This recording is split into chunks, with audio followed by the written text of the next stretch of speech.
ভাই সাদা কালবাউস কোথায় ধরছিলেন? তাই সাদা কালবাউস হয় কোনোদিন তো শুনি নাই।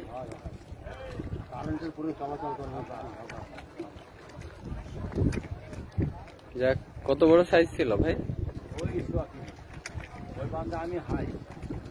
তাই ডিম রুটি দিয়ে ধরছিলেন?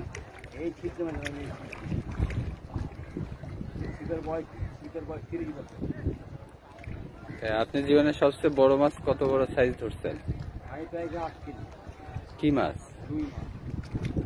এই পদ্মা নদীতে? সেটা কোন জায়গায়? তাই নাকি? মানে টিবাদ এইটুকু আপনার সেরা জায়গা নাকি? আপনার ফেভারিট জায়গা সেরা ছিল ভাই, এখন আগে যে মাছ ছিল ভাই, এখন জাল দোহায় বস্তা ফেলেছে, বস্তা ফেলে মাছ থাকে, এখন মাছ তো তাও দেখি ভালোই নড়তেছে। ও চিতল মাছ। চিতল তো বড়শি খাচ্ছে না। একটা কালবাউস ওই পারে একজন ধরলো দেখলাম, হাফ কেজি সাইজ। ওই যে ওই পারে, হ্যাঁ ওই যে নৌকাটার পাশে, এই 10-15 মিনিট আগে। এখানে মনে হচ্ছে কালবাউসই দু একটা করে হচ্ছে। আপনি কয়টা মারছেন এবারে? আমি তো এলাম ভাই আসরের পর। না, এই বছরে কালবাউস কতগুলো পাইলেন? তাই তাহলে তো অনেকগুলোই মারছেন। বোয়াল মাছ ধরেন না নাকি?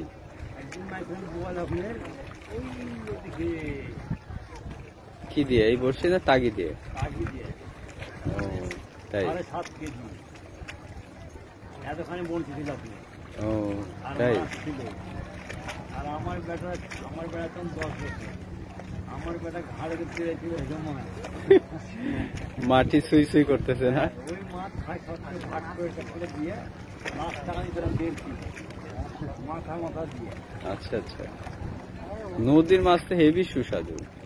ওই মাছ ভাই ভাগ কাট করে দিয়ে রাস্তা পেলাম 1.5 কেজি মাছ পেলাম আমি। তাই যাই, সবাইকে দিয়ে খাইছেন, এটা অনেক ভালো ব্যাপার।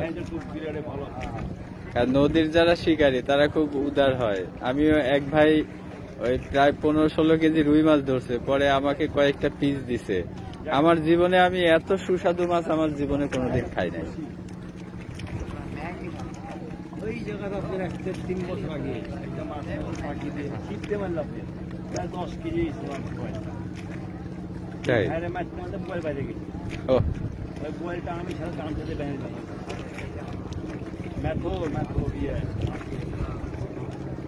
তাই।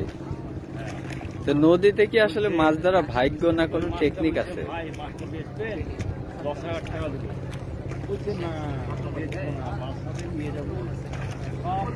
সবাই মিলে আনন্দ করে খাবে। মাছ কিনে খেতে পারবে ওনারা, বেকার বেঁচে লাভ নাই। আমি সবকে 1 কেজি ভাগ করে দিয়ে দেবো। আর এই যে মাছ ধরে পরিবারে তো বেশিরভাগ পরিবারে পছন্দ করে না, আর দেখা যাচ্ছে বেশিরভাগ দিনই ফাঁকা যাইতে হয়। তো একদিন একটা বড় মাছ পাইছে, ওইটা নিয়ে গেলে তো আর সবার মুখ বন্ধ, তাই না? কিন্তু মাছ মারলে খুব খারাপ, খারাপই নেশা। আমার কাছে অন্য সব নেশার থেকে এই নেশাটাই ভালো মনে হয়। ঠিক আছে মানলাম, কিন্তু আপনি যে মাছ মারছিলেন, আমার ধরেন চোখের ক্ষতি হবে, আমার চোখ ক্ষতি হবে, চোখের ক্ষতি হবে। চোখের অবশ্য ক্ষতি হয়, এই যে একভাবে তাকায় থাকতে বেশ একটু প্রভাব পড়ে। একভাবে তাকিয়ে থাকতে কিছু না।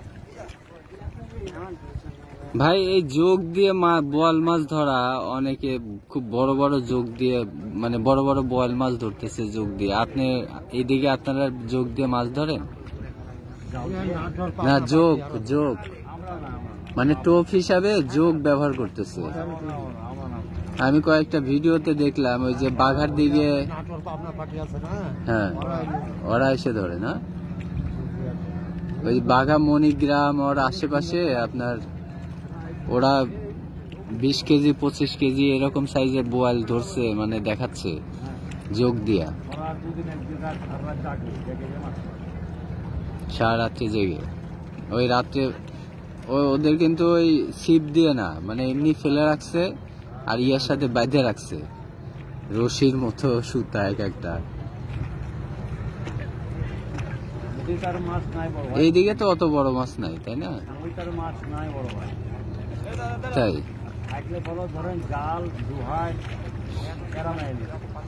পদ্মা নদীতে তো আগে শিশু দেখা যায়, তো এই দিন কোনো শিশু মিশু চোখে পড়ছে না।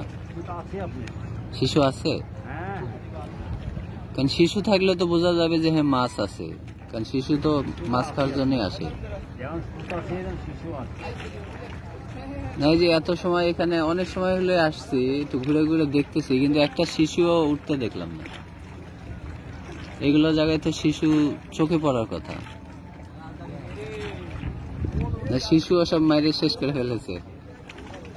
শিশুর ওই যে তেল বানায় মাছ ধরার জন্য, ওই জন্য কি শিশুও মারি ফেলতেছে নাকি? এখানে মনে হচ্ছে পানি কম, এখানে 40-50 পানি, প্রচুর পানি, 40-50 পানি না ভাই, হবে না? মিস হয়ে গেল। একটা মাছ হলে অনেক ভালো লাগতো। তো নদীর মাছ ধরা খুব মজার একটা ব্যাপার, শৌখিন ব্যাপার। শৌখিন শিকারীরাই নদীতে মাছ ধরে থাকেন, মাছ না হলেও সময় কাটান নদীতে এসে বসে। কারণ ফুরফুরে মেজাজে, ফুরফুরে বাতাস, মানে বলতে গেলে নদীতে মাছ যারা ধরে তাদের আয়ু বেড়ে যাবে, তাই না? এই প্রতিদিনের যে বাতাস, একবারে নির্মল বাতাস, শহরের নোংরা বাতাসের চেয়ে একেবারে স্নিগ্ধ মিষ্টি কার্যকরী বাতাস। তো বেশ ভালোই সময় কাটলো নদীতে শিকারীদের সাথে, কিছু সময় কাটালাম। অনেক ধন্যবাদ। আমাদের ভিডিওগুলো যদি ভালো লেগে থাকে অবশ্যই লাইক করবেন, এবং কোনো কিছু জানার থাকলে বা পরামর্শ থাকলে কমেন্ট করবেন, এবং আপনাদের বন্ধুদের সাথে শেয়ার করে আমাদেরকে উৎসাহ দিবেন, সেই আশা রাখি। আজকে এই পর্যন্তই। আমাদের নেক্সট ভিডিও দেখার অগ্রিম আমন্ত্রণ জানিয়ে বিদায় নিচ্ছি। সবাই আমার ফিশ ওয়াচিং ইউটিউব চ্যানেল এবং ফিশ ওয়াচিং ফেসবুক পেজ, এটার সাথেই থাকবেন। আশা করি নতুন নতুন মাছ শিকার সম্পর্কিত তথ্য এবং মাছ শিকার সম্পর্কিত এবং মাছ শিকারের বড় বড় মাছ শিকারের ভিডিও দৃশ্য আপনারা দেখতে পাবেন। আল্লাহ হাফেজ।